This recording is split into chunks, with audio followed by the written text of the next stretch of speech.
दोस्तों, आपने कंसिस्टेंट रहने के लिए यूट्यूब पर कई सारी वीडियोस देखी होंगी और उनसे मोटिवेटेड होकर लाइफ में कई बदलाव भी किए होंगे, लेकिन फिर हमेशा की तरह मोटिवेशन बिल्कुल खत्म हो चुकी होगी और कंसिस्टेंसी का दूर दूर तक कहीं नामो निशान नहीं होगा। लेकिन दोस्तों, ये वीडियो बिल्कुल अलग और प्रैक्टिकल टू फॉलो होने वाली है, क्योंकि आज हम आपको अपनी खुद की कई सालों की कंसिस्टेंसी का सीक्रेट बताने वाले हैं, जिसकी मदद से हम सालों से कंसिस्टेंटली अपने गोल्स पे काम कर रहे हैं, मल्टीपल टीम्स को मैनेज कर रहे हैं, ऐसी ही काफी और भी चीजें। फॉर एग्जाम्पल, जिसकी एक झलक आप हमारे चैनल पे भी देख सकते हैं, जहां बिना रुके पिछले 3 सालों से कंसिस्टेंटली हम आपके लिए वैल्यूएबल वीडियोस ला रहे हैं। दोस्तों, साथ ही हम आज आपको वो एक सीक्रेट रूट कॉज भी बताने वाले हैं, जिसकी वजह से ही कुछ लोग हमेशा कंसिस्टेंट इजीली रह पाते हैं और जिसके बारे में अगर आपको नहीं पता तो आप कभी भी कंसिस्टेंट नहीं रह पाओगे। बस इस वैल्यूएबल वीडियो के बदले में हम आपसे सिर्फ इतना चाहते हैं कि आप बिना डिस्ट्रैक्ट हुए फुल फोकस और पेशेंस के साथ इस वीडियो को कंसिस्टेंटली पूरा एंड तक देखें और हर एक पॉइंट को अच्छे से समझें, ताकि उन्हें अप्लाई करके आप भी हमारी तरह कंसिस्टेंट रह पाएं।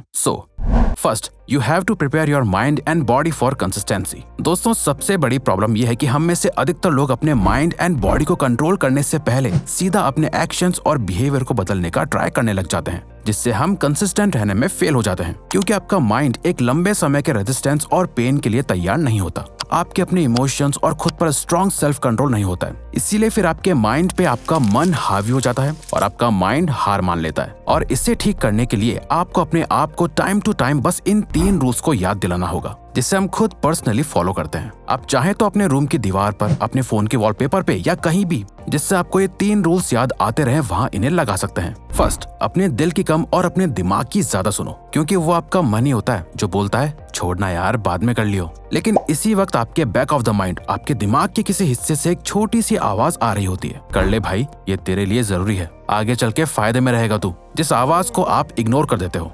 जबकि कंसिस्टेंट रहने के लिए आपको अपनी डेली लाइफ में 90% अपने दिमाग की सुननी चाहिए और 10% अपने दिल की। यानी जिस भी चीज के लिए आप कंसिस्टेंट रहना चाहते हैं, जब बात उस चीज की है तो आपको सिर्फ और सिर्फ अपने दिमाग की सुननी है। आपका दिल क्या करना चाहता है उसे भूल जाओ और आपका दिमाग क्या करने को कह रहा है बस वो करो। सेकंड, इस बात को एक्सेप्ट करो कि कंसिस्टेंसी बहुत ही बोरिंग चीज है, लेकिन लॉन्ग टर्म में ये बहुत ही फायदेमंद होती है। स्टार्टिंग में कंसिस्टेंट रहना सबको बड़ा अच्छा लगता है, पर कुछ टाइम बाद ये प्रोसेस बहुत बोरिंग हो जाता है और यहीं ज्यादातर लोग क्विट कर देते हैं। लेकिन अगर आप पहले ही ये बात दिमाग में बिठा लेते हो कि एक ही काम को रोज रोज करना कोई इंटरेस्टिंग या मजेदार चीज नहीं होने वाली, बल्कि कंसिस्टेंट रहना तो बहुत ही बोरिंग चीज है, पर आपके लिए ये बोरिंग काम करना बहुत जरूरी है। और आप जब इस कड़वी सच्चाई को अपना लेते हो, तब आप उस समय भी कंसिस्टेंट रहते हो जब आपका कंसिस्टेंट होने का बिल्कुल भी मन नहीं होता। थर्ड, तब और ज्यादा हार्डवर्क करो जब आपका काम करने का बिल्कुल भी मन ना हो, क्योंकि डिसिप्लिन या कंसिस्टेंसी तब नहीं होती जब आपका कोई काम करने का मन कर रहा हो, बल्कि असल मायनों में कंसिस्टेंट रहना तब ज्यादा इंपॉर्टेंट होता है जब आप वो काम बिल्कुल ना करना चाहते हो, आपके अंदर उस काम को करने की जीरो मोटिवेशन हो। अगर ऐसी सिचुएशन में आप खुद को हर बार पुश करके उस काम को करते रहते हो, तब जाके आप एक कंसिस्टेंट पर्सन बन जाते हो। अब दोस्तों, ये तो बात थी कि हम अपनी बॉडी और माइंड को कैसे प्रिपेयर कर सकते हैं कंसिस्टेंसी के लिए, लेकिन अब आगे आने वाले पॉइंट से आप सीखेंगे कि आपको कंसिस्टेंट रहने के लिए किन स्ट्रेटजीज एंड एक्शन प्लान को फॉलो करना है। Design your day according to your energy levels. दोस्तों, California based project management platform Redbooth ने हजारों लोगों के परफॉर्मेंस और प्रोडक्टिविटी को ट्रैक करा और इस स्टडी से ये पता लगा कि ज्यादातर लोग जो कंसिस्टेंटली अपने डेली टास्क को कंप्लीट करते थे, उन सबका दिन में एक ऐसा टाइम पीरियड होता था जिसमें उनकी परफॉर्मेंस अपने पीक पे होती थी। यहाँ देखा गया कि एक एवरेज पर्सन की एनर्जी और प्रोडक्टिविटी सुबह 5-7 बजे से 11 बजे तक बढ़ती ही जाती है, फिर धीरे धीरे कम होने लगती है और करीब 4 बजे के बाद तो बिल्कुल ही गिर जाती है, जिसका ग्राफ कुछ इस प्रकार दिखता है। दोस्तों, आप जिस भी काम में कंसिस्टेंट होना चाहते हो, आपको सबसे पहले अपने एनर्जी लेवल्स को कुछ दिन तक ट्रैक करना चाहिए और देखना चाहिए कि आपका फोकस, एनर्जी और प्रोडक्टिविटी लेवल्स उस काम के लिए सबसे ज्यादा हाई कब होते हैं और अपने दिन के टाइम को कुछ इस तरह से बांटो कि आप अपने पीक आवर्स में सिर्फ उसी काम को करो जो आपके लिए बहुत ज्यादा इंपॉर्टेंट है, जिसमें आप कंसिस्टेंट होना चाहते हो।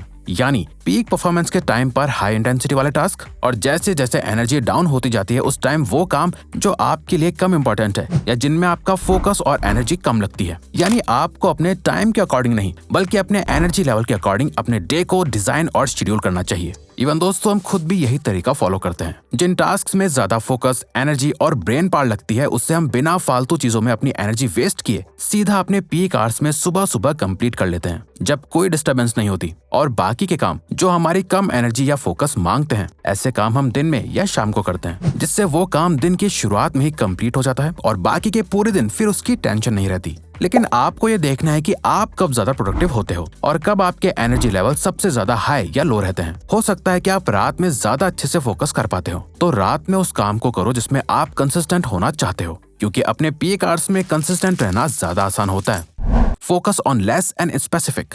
दोस्तों हम में से ज्यादातर लोग जब कुछ करने का सोचते हैं, जैसे कि कंसिस्टेंट या डिसिप्लिन रहना, तो एक्साइटमेंट और हाई मोटिवेशन में हम कई सारे इम्प्रैक्टिकल और बड़े गोल सेट कर लेते हैं। पर कहीं ना कहीं हमारे दिमाग को ये पता होता है कि ये गोल्स रियलिस्टिक और प्रैक्टिकल नहीं है, इसीलिए फिर हम उन्हें फॉलो नहीं कर पाते और फिर खुद ही को कोसने लगते हैं और हम फिर इसी लूप में फंस जाते हैं। लेकिन इस प्रॉब्लम को आप बहुत आसानी से ठीक कर सकते हो, बस हमारी इस एक बात को फॉलो करके, जो कि है focus on one thing at a time. यानी एक टाइम पर सिर्फ और सिर्फ एक ही चीज पर फोकस करो। क्योंकि दोस्तों जब बात कंसिस्टेंट रहने की आए तो आपको ओवर मोटिवेटेड होके ये नहीं सोचना है कि अब से तो मैं ना कंसिस्टेंटली डेली ये भी करूंगा, वो भी करूंगा और वो भी, सभी चीजों के लिए एक साथ कंसिस्टेंट रहूंगा डेली।